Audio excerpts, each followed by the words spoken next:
Hey guys, this is Toby Morrison speaking. Welcome to this interview with the lovely Bianca Sprague. We call her B. How are you, B? Yeah, I'm good, thank you. Thanks so much for joining. No We had worries. technical difficulty, but it's good to have you here. And for most people who have probably never heard of B or probably never seen her, B actually, believe it or not, even though she's so young, experienced chronic fatigue syndrome at a very, very early age, and she came to us probably almost 4 years ago, I'd say, and as a 12-year-old. And the reason why I mention that is because there's so many kids out there who are suffering from chronic fatigue syndrome. I get emails every single week from kids all over the world, not just in Australia, who are struggling and don't realise that they can get help and that they can get better. And so B and I've watched B's journey over her program, when she did the program with her mum, Julie, and then also as she got better, I've watched you. We're Instagram friends and follow each other there, and I've been watching you, win your hockey games. And did you win your hockey grand final? Was it last year or something? We didn't win, we came runners up. It was difficult fun. It's all right. At least you played it though, right? Yeah, exactly. We came a long way. Yeah, you've come a long way. And so, I watched you do that, and then it was only the other week you put up some photos of you doing your formal, informal, and, you look gorgeous. And I was just like, the fact that you're able to go and do that and have fun with your friends and party all night and be, how old are you, 15, turning 16? Yeah. To be able to, it was so good to see that. And so I reached out to you and said, hey, do you want to do an interview? And you said yes, which you're a legend for. I don't think every 15-year-old would do it. So you're pretty mature for your age, though. Yeah, no worries. I was excited to do it. Good, awesome. So for anyone who didn't listen before, B had CFS when she was 12. Let's just give a quick 1 minute short story because everyone's got a long story.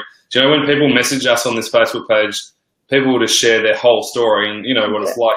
There's so much that goes on. It's not just like, okay, I've got CFS. It's like months and months of doctor's appointments and all those kinds of things. So just in a brief, short, period, what kind of happened to you at that age? Okay, so when I was diagnosed with chronic fatigue, I was in year 6. And basically at that point I was doing heaps of sport, and probably too much even. And, there was also stress from home and school as well. And when I got diagnosed, basically I had to stop all of that. I didn't go to school for 2 months. And basically I just spent, a good couple of months half the year at home doing nothing. And I eventually met Toby, and that's when he helped us and helped me get back into the swing of things and recover. And I went back to school and started high school the next year. So, I actually remember your mum asking me to write a letter to your PE teacher to tell her not to let you play sport. Yeah. Because you just wanted it so badly, but we had to make sure that as you progress, you just to go slowly back to everything. Yeah. So just to give you an example, just to give everyone an example of where you're at, you were pretty bad. Like you had to take 2 months off school, yeah? Yeah. And I think you were coming in to see me at that stage as well. Yeah. I think that's when Mum found out about you, and we came and visited you, and I think it was a 12-week program. Yep. 12-week program, and you just help basically work on me recovering, a lot of motivation, like schedules on what I can do at home to keep me busy, and What was it like? Because your mum was really worried. Yeah. About you, like she was, and luckily she doesn't have to worry much about you anymore. Now she just has to worry about you being a teenager. But But did you know that she was worried about you back then?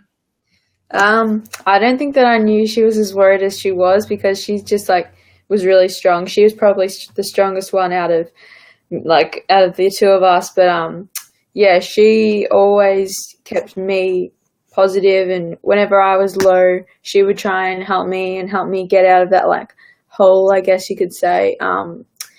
And just like she was also like a great person just to talk to, just someone that you can just talk to without feeling like you're being judged or anything like that. Yeah, you guys are like inseparable when you used to come in. Yeah. All right, cool. So you came into the centre. What did you expect coming into the centre? Because you probably felt pretty crap at that stage. Like there's nothing.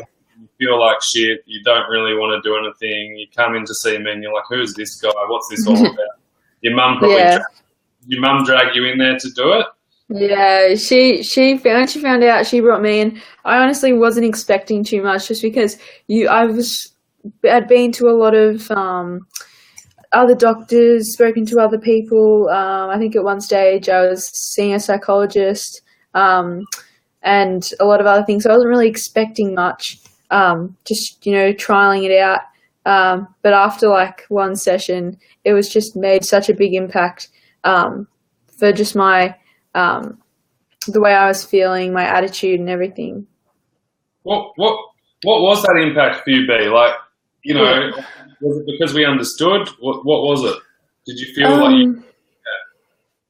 Well, when I came and saw you, I was really low. I just, no energy, really tired, really couldn't be bothered to do anything. And so basically when I came and saw you, you just were so positive, so motivating. And when you're surrounded by people like that, you just want to be motivating, and like you just want to be happy as well. And you just worked with me on trying to get better. And when someone's just wanting for you to get better, it makes you want to get better. And so just even though I think we saw you like once a week, even in each session, just even if we made little improvements, you still felt like you were getting somewhere. And it felt like we were getting so far from that point where I was just sitting at home on a couch for a day. Yes, exactly. I remember, so when you came in and when everyone used to come in, what we used to do is every single week you'd have a few things that you'd do every day and consistently build up. And, you started at a really low level because physically you couldn't do too much. And it was annoying for you at the time, but over a period of a couple of weeks, you started to notice the difference in your physicality, and you started to get stronger, and you started to do harder things. And like you said before, a lot of it was basic at the start, but, even you used to walk away going, like, because I used to tell you, like, listen, this is how much you've improved this week. And you're like, oh, yeah, wow, like I actually have. And, your mum would be really impressed. And, it was amazing to see. How did that feel when you started coming in and you actually started to notice progress? What did that mean to you? It was obviously it meant so much to me because obviously I was very active, loved my sport. And when you get that taken away from you and you get told you just can't do anything, you just have to sit down.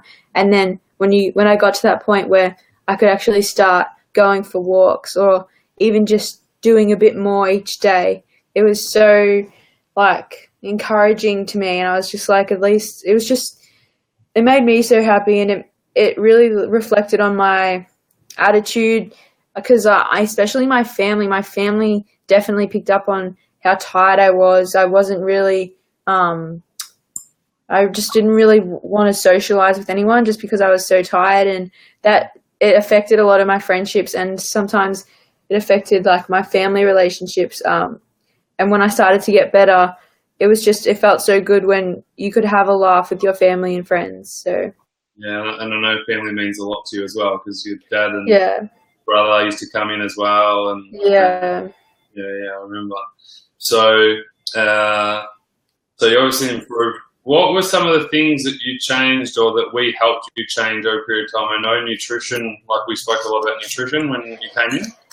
Yeah. You gave me, I read your book, and then you gave me a kind of like a book of recipes that I could use. So I was eating right.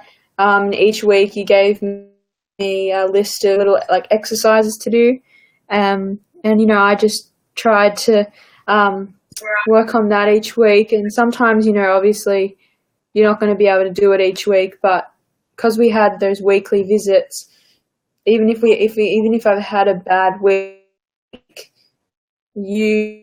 okay, we'll try again this week, so yeah. That's so good. Yeah, because it wasn't always easy for you. Like I remember, I think there was one week where you came in and you were quite late on the couch. You were so tired. Yeah, definitely. It was exhausting for you. And one of the things was, because you had to get back to school. So one of the things was that, we made sure that you didn't rush back to school. You slowly built back up going to classes. Yeah, especially in year 6. After that 2-month period, it was graduation time, and you don't really want to miss out on year 6 graduation. So I remember I would spend like a couple hours a day, sometimes a couple days in a week at school just for a bit, just to be there with my friends before we graduated. And then basically when I started high school, I would spend a couple of days at school, and not a full day though. And obviously as we went on, that increased, and eventually I could go to school, 5 days a week, and I was fine. Yeah. Do you remember your first game of hockey back? Do you remember that? That would have been, I remember that my first game of hockey wasn't in year 7 because we were still getting better. My first game of hockey was in year 8, and I remember how excited I was to start training because we have pre-season training. And my first game of hockey was I don't think we lost against Melton, but it was so good just like being in that environment again. Yeah, because sport means a lot to you, and I think you're a really motivated person, and this is the thing that most people don't get, especially when they see you all tired and exhausted, is that you're the one who's actually the happy-go-lucky kind of person who's, you want to get the most out of yourself, and you want to be the best, and you're so competitive and you love winning and all that kind of stuff. So when your family and friends see you completely exhausted, they're like, what's wrong with you? Yeah, exactly. And it's so hard. As you say this a lot, it's so hard trying to explain to someone what chronic fatigue is when it's not you can't physically really see it. It just looks like you're being lazy. And it's so hard to explain to someone that I'm not just being lazy, that I'm actually sick and that I'm trying to get better. Yeah, I remember you actually had that struggle with your brother and your dad. I'm not sure which one it was more, but because they're really fit too. I remember your dad came in and he was really fit. And I think I actually spoke to him and I said, B is actually improving a lot. It's hard for you to see because you're looking at the fittest, the fittest B. So you just think that, she's not improving, but she actually is. And I was like, because he was so used to how fit you used to be that he had to let go of that. And, do you remember that when it was kind of, you felt really pressured by him?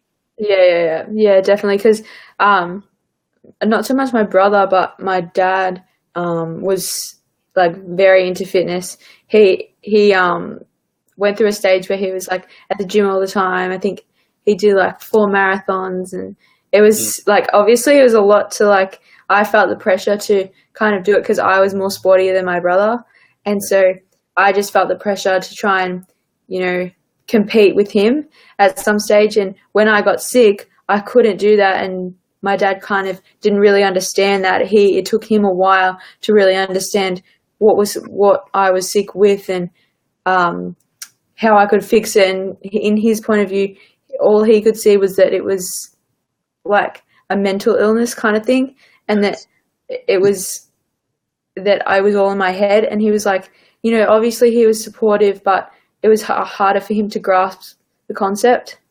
He didn't. Yeah, he wasn't a bad person. He wasn't. No, he's a great guy, and he obviously loved you throughout it. It was just that because he was coming from such a fitness background, and he's always been pretty healthy with that kind of stuff. He just didn't understand it, and so it was great to have the program to explain to him, she's got to do it the slow way. She can't just rush back into it and push herself all the time because that's not going to help her. And and it ended up being really good with him. Yeah. Yeah. Like, especially now, when I do get those days when I'm just tired, he understands a lot more. And he's not as quick to judge and say, "Oh, you'll be right." Um, and I think he as well has just realized that it's okay to get tired sometimes. Like, just because you're tired doesn't mean you're like weak or anything like that. It's just a natural thing. Good girl. See how smart you are? Love it. Wise beyond your years, my friend. I'm excited. I can't wait to see what the future holds for you. You're going to do something. Yeah. So obviously that's all happened. From when you were 12, when you were really, really sick, like out of 10, 10's been great, it's unstoppable, feeling fantastic. What were you out of 10 back then? Like how hard was it for you? Well, kind of thinking about all the effects it had, physically, emotionally, and socially. I was probably like, on the really bad days, I was probably like 2, and it was really bad. Like, but on the average days, it's probably around a 3, 4. Still just not feeling that great. I would definitely agree with that. I definitely saw you in your 2s and your 3s when you used to come in. Yeah. And now, like, clearly, like, from there, what are you now? Like, what would you be? Like that. Right now, I'm probably like an 8, 9. I'm fine. Yeah. You're fine. It's just not. You're just normal. I'm just normal. Yeah. You're just normal. as normal as a human being can be, right? Yeah. Right. Normal with a little bit of crazy. Yeah, just a little. That's amazing. And you said something to me which was so good, and I think everyone needs to hear, is you said that now you just get normal tired. When, obviously you're going to have days where you are a lot more busier at school, especially now that like year 10, I'm doing a VCE subject, so obviously it's getting a lot busier. And of course I'm going to come home and be tired. And I don't see that as, like, sometimes mum says, be careful, you don't want to get sick again. But I tell her that I can manage it, and that I know that what I'm feeling is normal. Like, I'm not feeling to the point where I was when I was 12. Yeah, it's not chronic fatigue syndrome sickness. It's just not tired after a busy day. Yeah, exactly. Yeah, totally. Well, I look, the thing is, by the end of the day, you want to get to that feeling of good tired. I can tell you today, I woke up at 5:30 in the morning, watched the sunrise, had a coffee, went scuba diving off an island, and I paddled a kilometre there and a kilometre back, and I was in the water for 2 hours, and then I caught up with had a sunbake, and now I'm doing this, and I can tell you, in about 2 hours, I'm going to be tired, and I'm going to be ready to do it, and that's a good thing. Yeah, exactly. So it's about realising that it's actually okay to get to that good tide. What were the things, like, for you, what were the 3 things that were really important in your recovery for you? Well, something that got me through a lot was just the support from my family, because obviously we couldn't see you 24/7, and so at home having that family support was like vital. Without them, I probably would have struggled a lot more. I think obviously your program helped a lot in terms of motivating me, and then I think it just came down to myself and just wanting to get better, because obviously you can go to a place that tells you what you need to do to get better, but in the end it's just up to you to do those things if you want to get better. And what were some of those things? Like, obviously we spoke about diet before. Because a lot of people think like exercise is really bad for you, but you just necessarily didn't do exercise to get better. You did like restorative movement and rebuilding and slowly progressing. Do you remember what we did? Yeah. I think a lot of the time we would do a lot of just simple like stretching, just doing something to move my body, because otherwise it'd just be stuck sitting all day, and you just need to move your muscles and things like that. Yeah, so I did that. Something else that I really found beneficial was I wrote in a journal, and that helped heaps just to get all of those emotions out, because obviously being home alone, there's no one to talk to. So, and I still have that journal, and sometimes I read it, and it's strange, like reading what I wrote, but it just like shows me how far I've come, and yeah. Wow, that's cool. That's so cool. Like, Yeah. even I'm inspired by that. I mean, to be able to do that, I mean, I guess I did it. I was at a similar age to you, a little bit older than you. So, but yeah, I do remember writing so much stuff down. A lot of it wasn't nice stuff as well. It was, Exactly. I was just so upset with the situation. I was like, why is this happening to me? You know, my life's over. Like, you know, I can't play my sport anymore. Is that what you kind of felt too? Yeah, absolutely. But even though it was like so hard at the time, I was so angry that it was happening, and I just was confused why it was happening. Now that I look back, I kind of see, I can kind of understand why it happened. And at that point, I'd applied to be school captain for primary school, and I didn't get the position, and I was, really upset. But when I look back, it was like, if I had been school captain and I got sick, I would have been away for the whole year, and I wouldn't have been able to do it. And it also makes me like realize now, when I'm really involved in sport, that I need to just take it easy a bit, and that, it's okay if you get tired, or it's okay if you can't do a training session, because ultimately you just need to listen to your body and what it's telling you. Mm-hmm. Yeah, I can't believe I'm having this conversation with you. You're like, you're a teenager, but I feel like I'm talking to an adult. But I was going to say to you, like, I think the old school age is like, yeah, you got to train, no pain, no gain, and people, especially coaches and sport coaches, they just push you all the time, right? Yeah. Like the new age coaching is like listening intuitively to your body and going, yeah, like I can push it hard today, or I need to have an easy day, or I pushed it hard yesterday, so I'm going to take it easy today, and having that smartness like you have now, like it's incredible that you know this stuff. Like seriously, it's mind blowing the fact that you're in charge of you. Like listen to how strong you are and how confident in the choices you make for yourself that are right for you. Yeah. That's pretty special to have at your age. Like, I don't think you're pretty. I think you're amazing. I didn't expect this in the interview. Amazing. And what do you think you just got that from just all the experience you've had in the last 4 years? Yeah. Well, obviously, like, I've gone through a lot with my health, but like obviously in family stuff, obviously every family has problems and stuff like that, and I feel like everything is just like a learning opportunity, and that's even like everyone's gonna have hard times, and you just got to get through it. So yeah, you're amazing. That's so cool. No, it's true, because I was saying that the other day.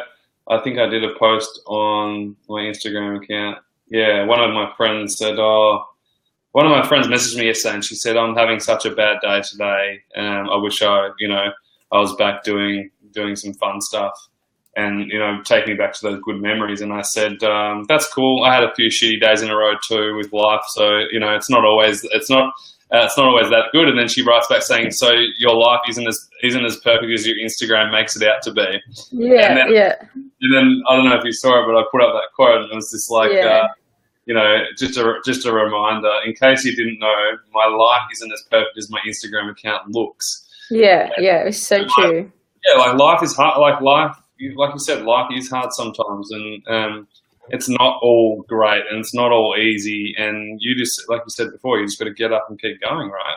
Yeah. Yeah, exactly. Now I want to touch on two things. Mm-hmm. Two more things. One thing. What was it like? It would have been hard with friendships. Yeah. I know we had. I still remember. I'm having flashbacks now when I used to have you in my office, and we'd talk. A lot of your friends kind of weren't there for you and stuff like that. What was that like for you, and how did you deal with that? Yeah, so it was a lot. It was very hard in year 6 because I had a really close group of friends, and obviously when I left school for that time, a lot of my friendship groups just went away, and I tried to stay in touch with them as much as possible, but it was obviously really hard. And because I went to a high school where a lot of my friends from primary school didn't go to, I lost connections with a couple of them, but over the years I've reconnected with a few of them, and it's been really good. I think the hardest was probably in year 7, going to a new school with no one from primary school, not knowing anyone, and being sick. I felt like I was just put in the deep end, and I just didn't know what to do. And we had a school camp in the first couple months back at school, and obviously I was still sick. So when I went, I couldn't go on hikes that everyone else was doing. I couldn't go on bike rides. I couldn't, go rock climbing. And so I stayed back with teachers, and whenever someone would come up and say, "Oh, what's wrong? What's wrong, Bianca?" I would say, "Oh, just not feeling too great." When, it's just because if I told them, they just wouldn't understand, because a lot of them didn't know what chronic fatigue was. And yeah, so obviously that was really hard, but I got through it, and I have amazing group of friends right now. Yeah, well, yeah, and I was there through that. I remember being, coaching you and seeing you every single week, and you'd come in and you'd tell me, and I remember going to camp. But one thing that I want to say, and that I want to acknowledge you and for other people to realise, is that you didn't wait for yourself to feel better in order to go and do things. You still did things and built up slowly, and just even got in there, even though there was fear, even though it didn't feel good all the time, even though it felt pretty crappy most of the time, and people didn't understand. You listened to your body. You did all the right things. You never pushed yourself over the limit, but you also didn't stop life, even though it was extremely hard at the start. Yeah, exactly. I think, I just didn't want to, it's just who I am. I didn't want people to feel sorry for me. I just wanted to be able to just live my life as I would, even if I couldn't do some things that were obviously that I really wanted to do. At least I was going there and at least getting half of the experience and saying, "Oh yeah, I went to year 7 camp too." That's awesome. If anyone's watching this right now, you guys need to implement a Bianca's Asprag mindset. Yeah. You need to have a little, you need to have a little figurine of you, doing these. Yeah. Yeah. So what's life for you like now? 4 years after you get your life back. What did you do last year? You had your formal last week? Yeah, I had my formal last week. That was great. So much fun. We took a limo there. And all those friends that I went with, all new friends that I didn't know in primary school. And so just seeing that is just just so cool. I've obviously done a lot of sport since I got better. At the moment, I'm playing in 3 hockey teams, and wow. It's challenging, and sometimes it does get too much, but that's when I have to just trust myself and say, I need to stop, because I think it was last year I got shin splints, and obviously that was a huge setback, and I felt like I had come so far, and it's just another setback, and I just wanted to keep going forward, and just having that pushback, it just really dampens your confidence a bit, but we got through it, and I'm managing it now. I've still got it, but I've seen a lot of physios. The physio I'm seeing now is really good, and he's helping me, and basically now all I'm doing is just managing the balance between social life, school life, sporting, and yeah, awesome. Yeah, you got the right balance, and that's why you're feeling good. That's why you're good, and you're just trusting yourself, which is just so key. Yeah. How do you trust yourself? Is it something that you build up over time? Intuition. You're only I feel like you're like 15 going on 30, but in terms of the wisdom you got, but like, yeah, just for people out there listening, like, how did you gain the trust in yourself? What is it? Do you just listen to your gut? Do you listen to what you need? So obviously, like, I didn't, when I, started getting back into sport, it obviously was hard. But when you face those days that you're not feeling too great, you're feeling a bit tired or your body's sore, obviously mum was there to tell me that I need to stop and slow down. And then after, a couple of times of that happening, you kind of realize, you know what, it's probably stupid that I keep pushing through it because it's not going to help me. And you start realizing, you know what, just take one game off and you could play the rest of the season instead of pushing through and then, not playing a whole season. So you just, over time, you just kind of realize that you need to follow your instinct because it's probably what's best for you. Yeah. Play the long game rather than the short. Yeah, exactly. Nice, guys. Listening. Hope you guys are listening to this interview properly, and like literally, that's just one of the biggest keys right there. Play the long game, not the short game. Think about the whole thing, not just the short term, loss or the quick benefit that you might, lose later. So that's awesome. I just want to say to you, like, you were so consistent, you were so committed, and you were so up for it. Like, you just wanted to get better. You came in, you were quiet, you just wanted to get ahead, you just wanted to do it all.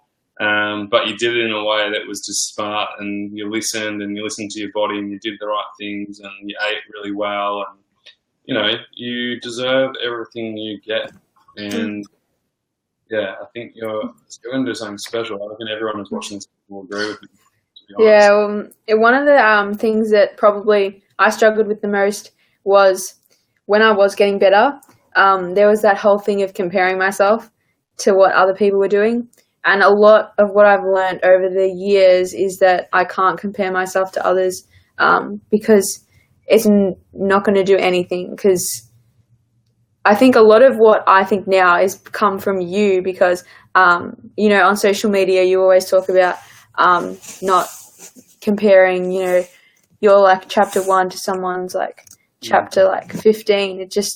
It's not going to do any good if you compare yourself to others because they're on a whole different path and they're doing their own thing, they're facing their own challenges, and you just have to be focused on yourself if you want to get better.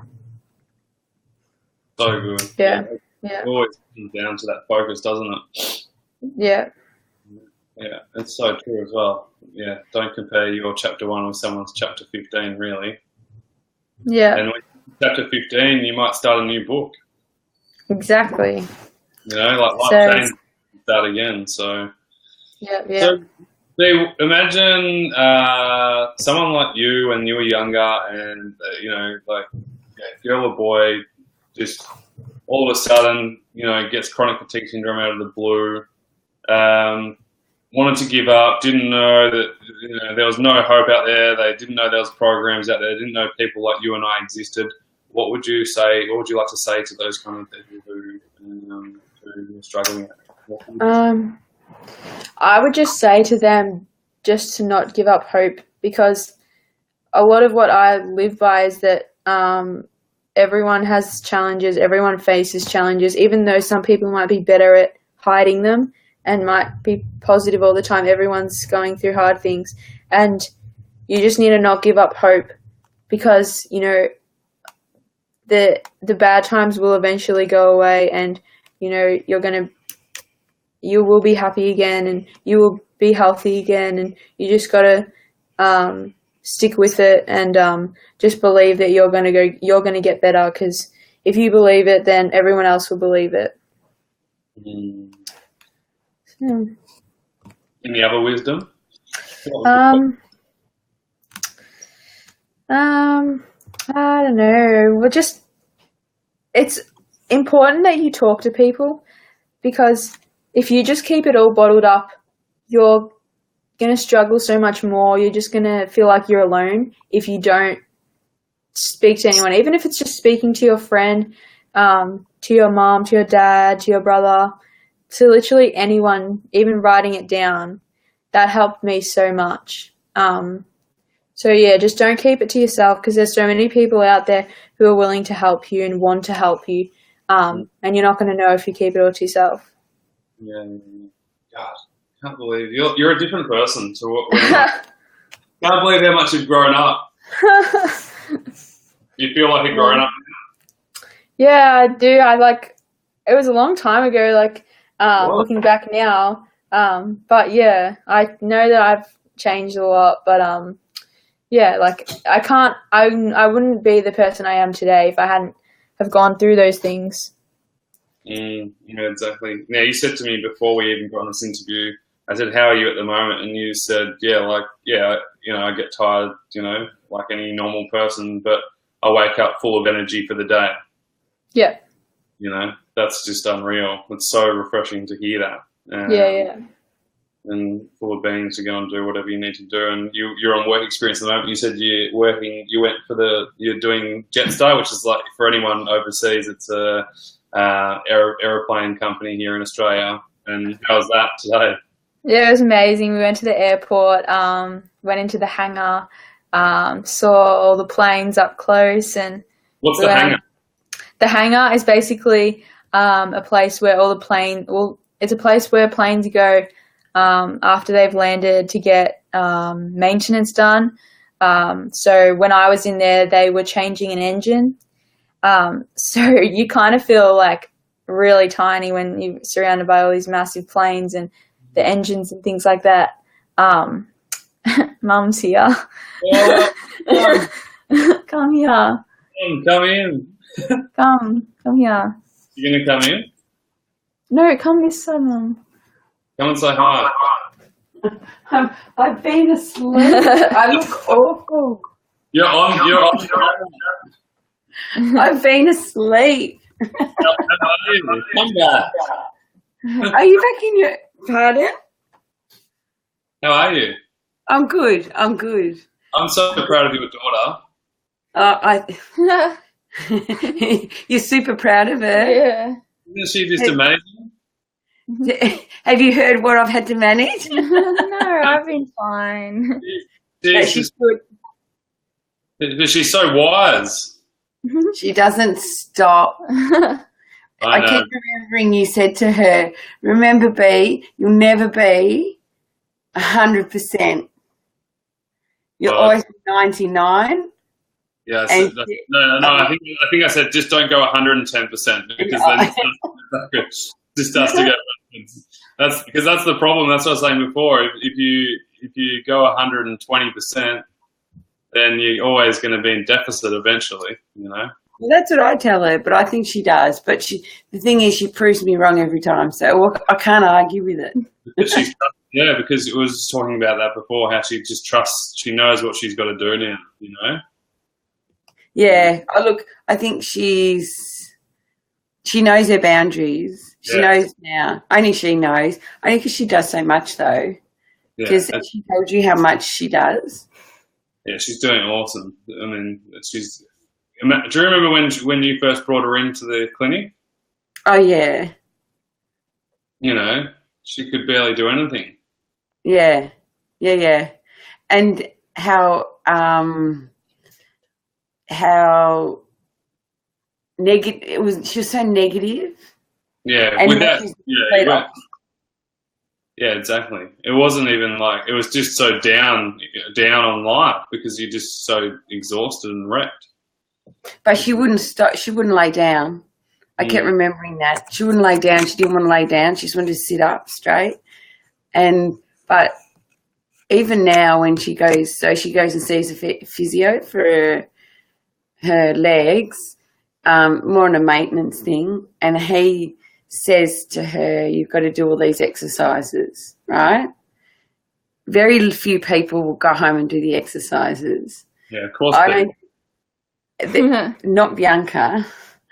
She does them all, and she does them every day. Yeah. I think there's that big difference with the determination, and but that was, what did someone say to me? She's not confident, she's independent, and there's a big difference. Yeah. It's all. Well, independence comes with a bit of confidence, though. It's just it's just a wiser choice. Now, we've probably got a few mums listening to this, right? So I want to ask you as a mum, obviously it wasn't easy for you as a mother, right? I remember you used to come to me stressed out, you used to message me sometimes going, Toby, I don't know what to do. And like, I need you to talk to the teachers and stuff. What was it like for you as a mum when you saw, the love of your child, just obviously not being able to do much? What was that like? The hardest was when I couldn't be there, when she was first diagnosed. And they said I had to go away for 4 days, I think. Was it 4 days? And I rang home every day and she was crying the whole time. And I couldn't be there, and I thought, oh my God, how am I going to do this? But I met a couple of mothers in your studio, and they, just sitting there talking to them, made me realise how lucky we were, and how much more sicker she wasn't. But then I looked at the kids and I thought, God, most of these parents would do anything to get their kids better. But it was just the misunderstanding. There's a lot of wrong information out there. And, a lot of people dealt with it by just sitting or sleeping. And we didn't realise till we met you that the treatment was the complete opposite. And it was about keep going, keep moving. And so I think, for me, it was just, even though there were days, and there still are days, where I try to tell her to slow down, she's not going to. Or if I tell her to get up, she's not going to. She knows exactly what she wants to do. It's kind of giving in a little bit, but I've got to be able to trust that she knows how she feels, because I don't know how she feels. Exactly. Yeah, and it's amazing. I mean, as a coach's perspective, and this is completely impromptu, just like this whole conversation right now, but as a coach's perspective, just listening to her talk, I've never met a 15 or 16-year-old with that deep knowing within herself what's right for her, and that's just so valuable, that she's got that. So, trust it with all your heart, I say, because it's just so important. She's the best coach, because she's the one who tells me how to cope. She does. It's funny because I'm a lot of the time I feel like the child. It's really bad. I just said she's 15 going on 30. Yeah. And so I'm like, 1 minute I'm trying to tell her off, next minute I'm crying because she told me off. We got a lot of family, hey? Yeah. She rules the roost here. But you know what? It's not a bad way, and so that's why I can't argue it. So, but I've spoken to so many people and referred so many people. I can't tell you. I only did to another lady not only 2 weeks ago, and I gave her your book just because she kept saying yeah. In the end, they just decided to put their girl into the hospital program, and she's doing so much worse, And so, it was really hard to hear, because it was almost like you just needed to have given it a little bit of a chance. But, you can't make people do it. This woman was so beside herself that she just felt that she needed a doctor by her daughter's side. So she checked her in, and she's not good. It's 2 weeks on and she's worse. So you can get better over time. But everyone's different. And I think Bianca's biggest attribute is her positive attitude, which I think is what connected her to you. And you to her, and that's why you two connected, because you were both that driven, and she's so driven. And so if you're driven like that, it's a bit easier to not give up. Totally. And so I don't know. It's I'm my life. She makes me feel very lazy. very lazy, very easy. I should try more. I look at her and I just think, God, I wish I had your drive. I really do. Hey, I just want to ask, what would you say to struggling parents? Obviously, Bianca's doing so well now compared to what she was back then, and there's a lot of parents who email me every single week, stressed out, as you would be as a parent, but just for some hope and to reinstill a bit of belief in parents out there who do have a sick child.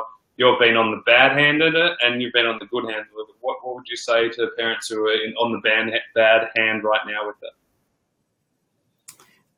Just patience, but move with them rather than against them. So if they're feeling down, don't try and say, oh, come on, let's try and find a solution. Just live that moment. I just, if it's a bad day and they don't feel like doing something or talking about it, just don't. Just leave it at that, and then pick the good moments and make something of them, and know that it does get better. Like it does. It has to get better, and but not to give up, never to give up, but just to know you've got to be able to trust the person who's going through it, knows how they're feeling, and unless they turn around to you and say, help, because I don't know what to do, just trust that they know what they're doing and just go with their guidance, because they're the only ones who can tell you how they're feeling. You can't say, I know how you feel. Never say, I know how you feel. Fantastic advice. That's great. Brilliant. So many people would appreciate that advice. Patience and just, trust how the other person's going and just write out the bad days. Don't try and change them. Just let them be. And then on the good days, embrace them and enjoy them, And it's a forever thing. I spoke to a lady whose daughter has lived with it all her life. But she lives with it as opposed to, she's not that bad. She was for years, but she still has her moments. And so now she's overseas and lives overseas, and she's studying at a university over there. But I speak to her mum, and she says there are still some bad days. So even though she's independent and fixed, she's not. She still has her bad days, and she's petrified of relapsing. And so I think I get petrified that Bianca's going to relapse, but I've got to trust that she knows that she's not going to. But if she does, she knows. She knows better than anyone what that means. So I think that everyone's situation is different. No two are the same. And when I still look at her in amazement, because, not only just her schooling, but her her sporting, her schooling, her desire to help people, all that has come from somewhere, and that's all in the eye of being unwell. And even though she wasn't unwell for years and years like some, she kind of was. She had struggled with glandular fever for years, and I think it's all kind of part of it. I believe it's all part of it. I do think a lot of it's your personality. I think she's a high achiever, and I think a lot of high achievers push themselves to that limit. And we spoke about that today. We did. Yeah. Just saying to her how, it's not a lazy thing. It's not a lazy syndrome or anything like that. You don't get No, it's the complete opposite. It's people who don't. I think it's the complete opposite. It's just high achievers who put so much pressure on themselves to succeed. We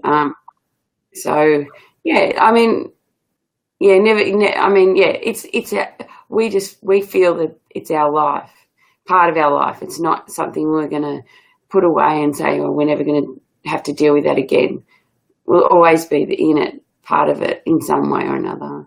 Definitely. If it's not helping people, it's, you know, it's what we've gone through. So yeah, it's what you've gone through, and you've come out the other end, and it's so good that you can pass on your wisdom to other struggling families, you know. well, you try. You try, whether they listen or not. That's what I'm not trying to tell you something you don't know, but you can try and tell them, but and it's up to them. But and I'm a pessimist. I'm not an optimist. Bianca's the optimist. So. Yeah, I think Bianca is going to do something pretty special in the world. I don't know what it is, but I'm pretty excited to watch her blossom. I know. She's going to Timor, did you tell Toby? So she's going to East Timor in September. So I've been calling her Angelina. She's going to work in some orphanages over there. What are you doing over there, B? Tell everyone what you're going to do. So basically, 5 girls in year 10 get selected to go to our sister school, and I applied for the position, and I got accepted. And so in September I'll be going to East Timor in Venelale for a week, and we'll be going to some orphanages, and we'll be going to St. Maria Mazzarello school, and we'll be teaching some girls English. So it'll be so cool. You're amazing. Far out. You need to write a book. Eh? Yeah, it's all right. No, it's what I enjoy doing. So yeah. I like it. Now we're going to wrap it up because it's been quite a long interview. So, is there any last words you'd like to say to anyone? Let's say if there's a few people who, especially like younger kids who have heard about the program and kind of want to do the program, but they're not sure. What would you say to them? I would just say to be open to all your options, to not, cross things off straight away and say, no, not going to work. Yeah. What's the point? Just give everything a go because, you never know what's going to happen. Like if I had have said, nah, Toby's not going to work, what's this? It's nothing different. I wouldn't be where I am today. So, yeah, you just give everything a go. Yeah, you're amazing. Thank you so much for joining. And Jules, thanks for popping on as well. Thank you. It's great to see you. I'm so proud of your daughter. Incredible. So it's so great to see. Thanks for joining, and for everyone who watched the interview or is watching the interview, hope you liked it. Leave a comment below of what you found most inspiring about Bianca. Thanks so much. All right, we'll speak to you soon. All right, bye. Bye.